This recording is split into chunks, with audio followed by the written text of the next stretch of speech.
YCP అధినేత మాజీ ముఖ్యమంత్రి వైఎస్ జగన్మోహన్ రెడ్డిపై సిబిఐ ఈడీ నమోదు చేసిన కేసులతో మీకేం పనంటూ మాజీ ఎంపీ అసెంబ్లీ డిప్యూటీ స్పీకర్ రఘురామకృష్ణరాజుకు సుప్రీంకోర్టు అక్షింతలు వేసింది. ఈ కేసుల విచారణను వేరే రాష్ట్రానికి బదలాయించాలన్న ఆయన అభ్యర్థనను తిరస్కరించింది. ఆ కేసులను మరో రాష్ట్రానికి బదలాయించే ప్రసక్తే లేదని, మహా అయితే ఈ కేసుల్లో విచారణను వేగవంతం చేయాలని కింది కోర్టుకు చెప్పగలమని స్పష్టం చేసింది. అంతే తప్ప ఎలా పడితే అలా ఆదేశాలు ఇవ్వలేమని తెలిపింది. జగన్ బెయిల్ రద్దు చేయాలని రఘురామ కోరుతున్న నేపథ్యంలో అసలు ఆ కేసులతో మీకేం సంబంధమని ఆయన్ని నిలదీసింది.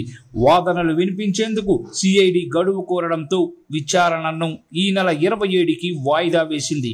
ఈ మేరకు న్యాయమూర్తులు justice B V Nagarathna, justice Satish Chandra Sharma ధర్మాసనం సోమవారం ఉత్తర్వులు జారీ చేసింది. జగన్ కంపెనీలో పెట్టుబడులకు సంబంధించి సిఐడి, ఈడీ పలువురిపై కేసులు నమోదు చేసింది. ఈ కేసుల్లో జగన్ కు సిబిఐ ప్రత్యేక కోర్టు బెయిల్ మంజూరు చేసింది. జగన్ పై నమోదైన కేసుల్లో సిబిఐ ప్రత్యేక కోర్టు విచారణ కొనసాగిస్తోంది. ఇదిలా ఉండగా జగన్ బెయిల్ రద్దు చేయాలని కోరుతూ రఘురామ సిబిఐ ప్రత్యేక కోర్టులో పిటిషన్ దాఖలు చేశారు. దాన్ని ఆ కోర్టు కొట్టేసింది. ఆ తర్వాత హైకోర్టులో పిటిషన్ వేశారు. హైకోర్టులో సైతం రఘురామకు చుక్కెదురైంది. దీంతో జగన్ బెయిల్ ని రద్దు చేయడంతో పాటు ఆయనపై నమోదైన కేసులను వేరే రాష్ట్రానికి బదిలీ చేయాలని కోరుతూ ఆయన 2023లో సుప్రీంకోర్టులో స్పెషల్ లీవ్ పిటిషన్ దాఖలు చేశారు. ఈ వ్యాజ్యంపై సుప్రీంకోర్టు పలుమార్లు విచారణ జరిపింది. తాజాగా సోమవారం ఈ వ్యాజ్యంపై జస్టిస్ నాగరత్న నేతృత్వంలోని ధర్మాసనం విచారణ జరిపింది. అసలు జగన్ కేసులతో మీకేం సంబంధం అంటూ రఘురామ తరపు న్యాయవాదిని ప్రశ్నించింది.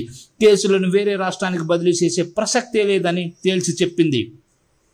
అనంతరం జగన్ తరపున సీనియర్ న్యాయవాది ముకుల్ రోహిత్గి వాదనలు వినిపిస్తూ రాజకీయపరమైన విద్వేషంతోనే రఘురామ ఈ పిటిషన్ దాఖలు చేశారన్నారు. సిబిఐ, ఈడీ నమోదు చేసిన కేసులపై సిబిఐ ప్రత్యేక కోర్టులో జరుగుతున్న విచారణను హైకోర్టు పర్యవేక్షిస్తోందని తెలిపారు. ప్రత్యేక కోర్టులో డిశ్చార్జ్ పిటిషన్లు పెండింగ్ లో ఉన్నాయని తెలిపారు.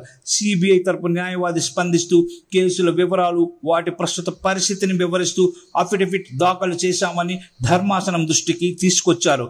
సిబిఐ తరపు వాదనలు వినిపిస్తున్న అదనపు సొలిసిటర్ జనరల్ మరో కేసులో వాదనలు వినిపిస్తున్నారని, అందువల్ల ఈ వ్యాజ్యంలో వాదనలు వినిపించేందుకు కొంత సమయం కావాలని సిబిఐ తరపు న్యాయవాది ధర్మాసనాన్ని కోరారు.